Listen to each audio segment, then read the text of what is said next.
ચલો L5 હવે નિશ્ચાયક અને શ્રેણિકની વાત કરીએ. નિશ્ચાયક અને શ્રેણિકમાં તફાવત શું બંનેમાં એ ખાસ ધ્યાન રાખજો.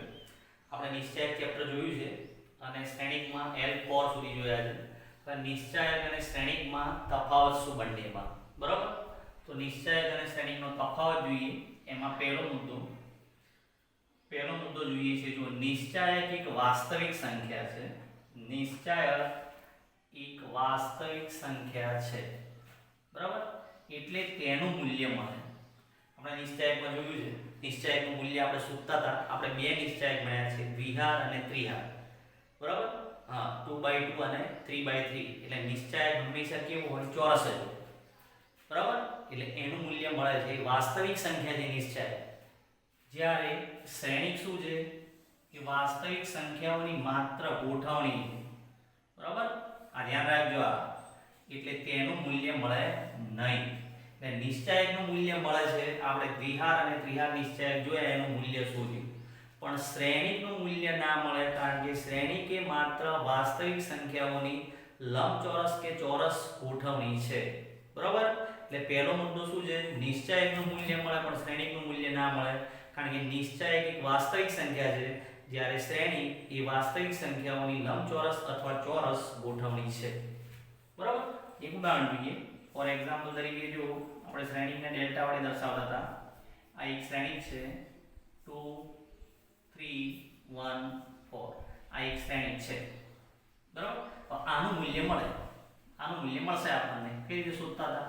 અગ્રવિકર્ણના ઘટકોનો ગુણાકાર 4 દુ 8 -3. એટલે આનું મૂલ્ય કેટલું આવી ગયું? 5. 4 દુ 8 -3 એટલે આનું મૂલ્ય મળ્યું મને 5.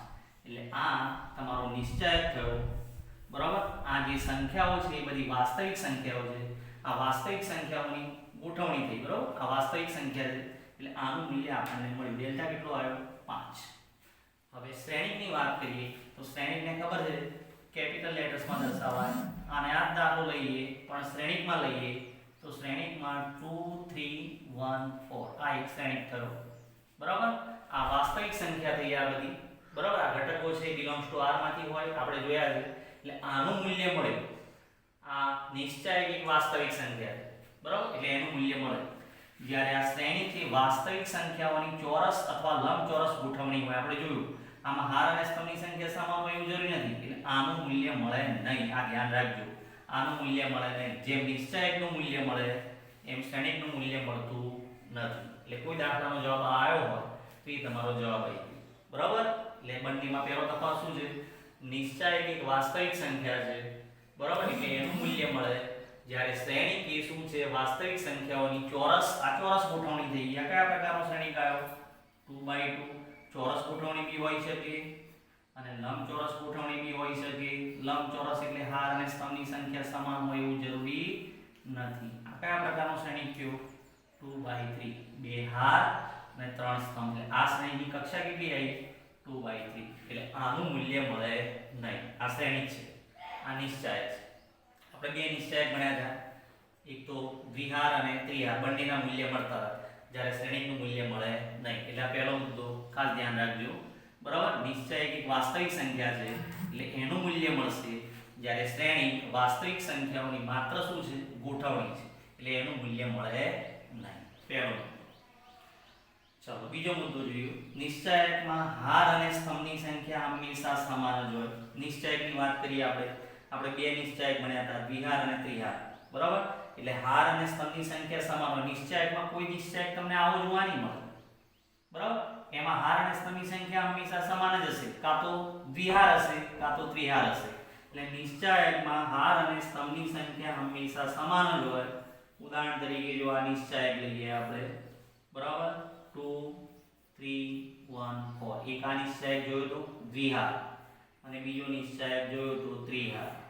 2 1 3 1 2 4 3 2 6. આ બે નિશ્ચાયક જોયા આપણે. આ 2/2 ના 3/3. એટલે નિશ્ચાયકમાં હાર અને સ્તંભની સંખ્યા હંમેશા સમાન જ હોય. નિશ્ચાયકમાં હાર અને સ્તંભની સંખ્યા હંમેશા સમાન જ હોય, બરાબર. આ ત્રિહાર થયો, આ ત્રિહાર નિશ્ચાયક. તો આપણે આ બે નિશ્ચાયક જોયા છે, બરાબર. હવે જ્યારે શ્રેણીની વાત કરીએ તો શ્રેણિકમાં હાર અને સ્તંભની સંખ્યા સમાન હોય એવું જરૂરી નથી, બરાબર? હા, કારણ કે ચોરસ કે લંબચોરસ ગોઠવણી છે એટલે શ્રેણિકની અંદર હાર અને સ્તંભની સંખ્યા સમાન હોય એ જરૂરી નથી. ધારો કે એક શ્રેણિક લઈએ આપણે, જો આ 2 3 1 4, આમાં હાર અને સ્તંભની સંખ્યા સમાન છે. બીજો શ્રેણિક લઈએ 1 2 6 3 2 1, આમાં હાર અને સ્તંભની સંખ્યા સમાન નથી. એટલે શ્રેણિકમાં હાર અને સ્તંભની સંખ્યા સમાન હોય એવું જરૂરી નથી. આની કક્ષા કેટલી થઈ? 2/2. આની કક્ષા કેટલી? 2/3. ત્રીજો શ્રેણિક જોઈએ, જો આ એક શ્રેણિક લઈએ 1 4 3 2, બરાબર? આમાં હાર અને સ્તંભની સંખ્યા સમાન નથી. એમાં કેટલી હાર છે? એક હાર છે અને સ્તંભ કેટલા? 4. તો આ શ્રેણીને કયો શ્રેણિક કહેવાય? 1/4. એટલે બીજો અગત્યનો મુદ્દો ધ્યાન રાખજો. નોંધ નંબર 2, નિશ્ચાયક અને શ્રેણિકમાં બીજો તફાવત કયો? નિશ્ચાયકમાં હાર અને સ્તંભની સંખ્યા હંમેશા સમાન જ હોય, જ્યારે શ્રેણિકમાં હાર અને સ્તંભની સંખ્યા સમાન હોય તે જરૂરી નથી. ખબર પડી ગઈ? આ નિશ્ચાયક છે. આપણે બે નિશ્ચાયક ભણ્યા, દ્વિહાર અને ત્રિહાર. આ બંનેના મૂલ્ય મળે, નિશ્ચાયકનું મૂલ્ય મળે એ વાસ્તવિક સંખ્યા છે, જ્યારે શ્રેણિકનું મૂલ્ય મળે નહીં. કેમ? કારણ કે વાસ્તવિક સંખ્યાઓની લંબચોરસ અથવા ચોરસ શું છે? ગોઠવણી છે માત્ર, એટલે આનું મૂલ્ય મળે નહીં. આ બીજો તફાવત. ચલો ત્રીજો અગત્યનો તફાવત જોઈએ. શું કહે છે? નિશ્ચાયકમાં કોઈ પણ એક હાર અથવા એક સ્તંભમાં સમાન ઘટક હોય તે સામાન્ય નીકળે. હવે નિશ્ચાયકમાં કોમન કઈ રીતે કાઢતા હતા? તો ઉદાહરણ જોઈએ, જો આ ડેલ્ટા બરાબર આ એક નિશ્ચાયક છે, 2 4 6, પછી 4 8 12, પછી 6 12 18, આ એક નિશ્ચાયક છે, બરાબર? હવે અહીંયા ધ્યાન રાખજો, નિશ્ચાયકને ડેલ્ટા વડે દર્શાવાય. હવે આ નિશ્ચાયક છે. હવે નિશ્ચાયકમાંથી કોમન કઈ રીતે લેવાનું આ ધ્યાન રાખજો, અને શ્રેણિકમાંથી કોમન કઈ રીતે લેવાનું, બરાબર? હવે નિશ્ચાયકમાંથી કઈ રીતે કોમન લેવાના? નિશ્ચાયકમાંથી કોઈ પણ એક હાર અથવા સ્તંભમાં સમાન ઘટક હોય તે સામાન્ય નીકળે, બરાબર?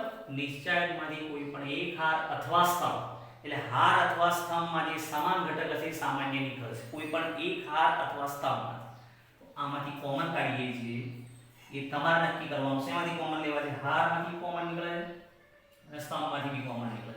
ચલો હારમાંથી કોમન કાઢીએ. આખા નિશ્ચાયકમાં જોવાનું નહીં, હાર અને સ્તંભમાંથી કોમન નીકળશે. ચલો હારમાંથી કોમન કાઢીએ તો પહેલી હારમાંથી 2 કોમન, પહેલી હારમાંથી 2 કોમન, બીજી હારમાંથી 4 કોમન અને ત્રીજી હારમાંથી 6 કોમન. આ કોમન નીકળી ગયા, બરાબર? એટલે નિશ્ચાયકમાં કોમન આ રીતે લેવાના. કોઈ પણ એક હાર અથવા સ્તંભમાંથી જે સમાન ઘટક હોય એ સામાન્ય નીકળે. આમાંથી 2 કોમન, આમાંથી 4 કોમન, આમાંથી 6 કોમન. હવે આમાંથી 2 કોમન કાઢો એટલે કેટલા વધ્યા? 1 2 3. આમાંથી 4 કોમન એટલે શું વધ્યું? 1 2 3. આમાંથી 6 કોમન એટલે શું વધ્યું? 1 2 3. બરાબર? એટલે 12 કેટલા આવ્યા? 48. 6 ચોક 24, 48. આ રીતે કોમન કાઢવાના. નિશ્ચાયકમાં આ રીતે કોમન નીકળશે, ધ્યાન રાખજો. હવે આનું મૂલ્ય ખબર છે, 2 હાર કે 3 સમ સમાન થઈ ગયું, મૂલ્ય 0 થઈ ગયું, બરાબર? એટલે અહીંયા ધ્યાન રાખજો, નિશ્ચાયકમાં કોમન કઈ રીતે લેવાના? આખામાં જોવાનું નહીં. દરેક હાર કે દરેક સ્તંભમાં જે સમાન ઘટક હશે સામાન્ય નીકળશે. પહેલી હારમાંથી 2 કોમન કાઢ્યા, બીજી હારમાંથી 4 કોમન કાઢ્યા, ત્રીજી હારમાંથી 6 કોમન કાઢ્યા. કોઈને એમ થાય કે મારે સ્તંભમાંથી કોમન લેવા છે, તો પહેલા સ્તંભમાંથી 2, બીજા સ્તંભમાંથી 4, ત્રીજા સ્તંભમાંથી 6 કોમન, બરાબર? એટલે આ રીતે કોમન નીકાળવાના. શેમાંથી? નિશ્ચાયકમાંથી. હવે શ્રેણિકની વાત કરીએ તો શ્રેણિકને કેપિટલ A વડે દર્શાવીએ. તો આને આ દાખલો શ્રેણિકમાં લઈએ, 2 4 6 4 8 12 6 12 18 થઈ ગયું, બરાબર? ચલો આ નિશ્ચાયક છે, ડેલ્ટા ના શ્રેણિક છે. હવે શ્રેણિકમાંથી કોમન કેવી રીતે નીકાળવાના? તો શ્રેણીમાં કોમન કેવી રીતે નીકળે? શ્રેણીમાં બધા જ ઘટકોમાંથી બધા જ ઘટકો જોવાના, જે ઘટક સમાન હોય તે સામાન્ય નીકળે, બરાબર? આ અગત્યનો મુદ્દો છે, ધ્યાન રાખજો. નિશ્ચાયકમાંથી કોમન કેવી રીતે નીકળવાના? નિશ્ચાયકમાં દરેક હાર કે દરેક સ્તંભમાં જે સમાન ઘટક હોય એ સામાન્ય નીકળશે. હવે આ શ્રેણિક છે, શ્રેણિકમાંથી કોમન કેવી રીતે કાઢવાના? તો આ શ્રેણિકમાં જો આખામાં જોવાનું, સમાન ઘટક કયો? બધામાં 2. તો આખા શ્રેણિકમાંથી શું કોમન નીકળે? આખા શ્રેણિકમાંથી 2 કોમન નીકળે. આ ધ્યાન રાખજો, આખા શ્રેણિકમાંથી 2 કોમન નીકળે.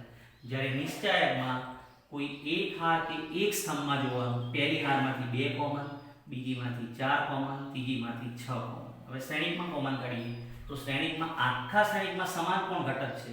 2. તો 2 કોમન નીકળી ગયા. તો અહીં શું વધ્યું? આખામાંથી 2 કોમન, તો અહીં 1 2 3. આમાંથી 2 કોમન કાઢો એટલે 2 4 6. આમાંથી 2 કોમન એટલે 3 6 9. ક્લિયર? બરાબર. જો આમાંથી 2 કોમન કાઢ્યા એટલે 1 2 3 2 4 6. અહીં આમાંથી 2 કોમન એટલે 3 6 અને 9. આ તમારો જવાબ. નિશ્ચાયક અને શ્રેણિકમાં આ રીતે કોમન લેવાનું. આ ખાસ ધ્યાન રાખજો. ખબર પડી ગઈ? હવે આને આ વસ્તુ વિચારો, ઊંધું વિચારો. બરાબર. મારે આ બહારની વસ્તુ અંદર ગુણવી હોય, ધ્યાન રાખજો. બહારની વસ્તુ મારે અંદર ગુણવી હોય શ્રેણિકમાં તો બધા સાથે ગુણાય. જો 2 અંદર ગુણાવો 2 4 6 4 8 12 6 12 18 થઈ ગયું. કે બહારની વસ્તુ અંદર ગુણવી હોય તો બધા સાથે ગુણાય. જ્યારે નિશ્ચાયકમાં બહારની વસ્તુ અંદર ગુણવી હોય તો કોઈ પણ એક હાર કે એક સ્તંભ સાથે ગુણાશે. બરાબર. કોઈ પણ એક હાર કે એક સ્તંભ સાથે ગુણાય. ઓકે. બીજું ઉદાહરણ જોઈએ. ઉદાહરણ તરીકે નિશ્ચાયક છે 2 છે 1 3 4 2 3 5 1 6 9. બરાબર. હવે નિશ્ચયની બહાર કેટલા છે? 2. આ 2 અંદર ગુણવા હોય તો તમે કોઈ પણ હાર કે કોઈ પણ સ્તંભ સાથે ગુણી શકો. કોઈ પણ એક હાર કે એક સ્તંભ સાથે ગુણાય. આ બધા સાથે ના ગુણાય. ચલો 2 ગુણવા હોય તો તમે કોઈ પણ હાર સાથે આને ગુણી શકો. ચલો પહેલી હાર સાથે ગુણો અથવા ત્રીજી હાર સાથે ગુણો. ચલો આ 2 ને ત્રીજી હાર સાથે બી ગુણી શકો, બીજી હાર સાથે બી ગુણી શકો અને પહેલી હાર સાથે બી ગુણી શકો. એટલે ત્રીજી હાર સાથે ગુણીએ એટલે શું આવ્યું? 1 3 4 2 3 5 અને ત્રીજી હાર સાથે ગુણો તો 2 12 18 થઈ ગયા. બરાબર. એટલે 12નો ઘટક મારે અંદર ગુણવો હોય તો કોઈ પણ એક હાર કે એક સ્તંભ સાથે તમે ગુણી શકો. શેમાં? નિશ્ચાયકમાં. ઊંધું. આ નિશ્ચાયકમાં કોમન કાઢવા હોય તો કઈથી કોમન નીકળે? જો ત્રીજી હારમાંથી કેટલા કોમન? 2 કોમન કાઢો એટલે આ જવાબ આવી. બરાબર. ચલો હવે શ્રેણીની વાત કરીએ પ્રમાણે આને યાદ રાખવું જોઈએ. ડેલ્ટા બરાબર શ્રેણીને શેના વડે દર્શાવાય? a વડે. આ 12 2 છે અને આ શ્રેણીક આપેલો છે 1 3 4 2 3 5 અને 1 6 9. આ ધ્યાન રાખજો. આ નિશ્ચાયક છે અને આ શ્રેણીક છે. બરાબર. નિશ્ચાયકમાં બહારની વસ્તુ અંદર ગુણવી હોય તો કોઈ એક હાર કે એક સ્તંભ સાથે ગુણાય. કોઈ પણ હાર સાથે તમે ગુણી શકો. પહેલી હાર સાથે બી ગુણી શકો, બીજી હાર સાથે બી ગુણી શકો અથવા ત્રીજી હાર સાથે બી ગુણી શકો. બરાબર. ચલો હવે શ્રેણીની વાત કરીએ તો આ 2 મારે અંદર ગુણવા હોય તો શ્રેણીની અંદર આ 2 દરેક ઘટક સાથે અંદર ગુણાશે. અંદર 2 બધા સાથે ગુણી તો શું થશે? 2 6 8 4 6 10 2 12 18. ખબર પડી? બરાબર. એટલે ત્રીજો અગત્યનો મુદ્દો છે. નિશ્ચાયકમાંથી કોઈ પણ એક હાર કે એક સ્તંભમાં સમાન ઘટક હોય તો સામાન્ય નીકળે. કોમન કઈ રીતે લેવાના? નિશ્ચાયક અને શ્રેણીકમાંથી કોમન કઈ રીતે લેવાના? આ નિશ્ચાયક છે અને આ શ્રેણીક છે. બરાબર. જ્યારે શ્રેણીકમાં બહારની વસ્તુ અંદર ગુણવી હોય તો બધા સાથે ગુણાશે. દરેક ઘટક સાથે ગુણાશે. જ્યારે નિશ્ચાયકમાં બહારની વસ્તુ અંદર ગુણવી હોય તો કોઈ પણ એક હાર કે એક સ્તંભ આપણે જેની જરૂર છે એની હાર તમે ગુણી શકો. કોઈ પણ એક હાર અથવા એક સ્તંભ સાથે તમે ગુણી શકો. મેં અહીંયા ત્રીજી હારને 2 વડે ગુણ્યા છે. તમે બીજી હારને બી ગુણી શકો અને પહેલી હારને બી ગુણી શકો. એટલે નિશ્ચાયક અને બરાબર શ્રેણીકમાં આ 3 મુદ્દા અગત્યના છે. ધ્યાન રાખજો. નિશ્ચાયક અને શ્રેણીકનો તફાવત વિચારવો હોય તો આ રીતે વિચારી શકો. બરાબર. ખબર પડી ગઈ? હા. આ શું છે? માત્ર વાસ્તવિક સંખ્યા છે એટલે આનું મૂલ્ય મળે. આ વાસ્તવિક સંખ્યાઓની લંબચોરસ અથવા ચોરસ ગોઠવણી છે એટલે આનું મૂલ્ય ના મળે. એટલે આખા ચેપ્ટરમાં દાખલાના જવાબ આ રીતના આવશે. આનું મૂલ્ય મળતું નથી. બીજો મુદ્દો, નિશ્ચાયકમાં હાર અને સ્તંભની સંખ્યા સમાન જ હોય. આપણે 2 નિશ્ચાયક ભણ્યા છે. જો 2/2 અને 3/3 દ્વિહાર અને ત્રિહાર. આનું મૂલ્ય મળશે. જ્યારે શ્રેણીકમાં હાર અને સ્તંભની સંખ્યા સમાન હોય એવું જરૂરી નથી. જો સમાન પણ હોય અને સમાન ના પણ હોય. ખબર પડી ગઈ? એટલે આ ગોઠવણી જે છે કેવી છે? કાં તો ચોરસ હોય કાં તો લંબચોરસ હોય. એટલે શ્રેણીકની ગોઠવણી ચોરસ અથવા લંબચોરસ હોય. અને ત્રીજો અગત્યનો મુદ્દો, નિશ્ચાયક અને શ્રેણીકમાંથી કોમન કઈ રીતે લેવાના અથવા બહારનો ઘટક અંદર ગુણવો હોય તો કઈ રીતે ગુણવાનો. એમાં 2 અગત્યના મુદ્દા ધ્યાન રાખજો. આ બરાબર. આ બે ઉદાહરણ લીધા છે. આ નિશ્ચાયક છે અને આ શ્રેણિક છે. ક્લિયર કે બરાબર.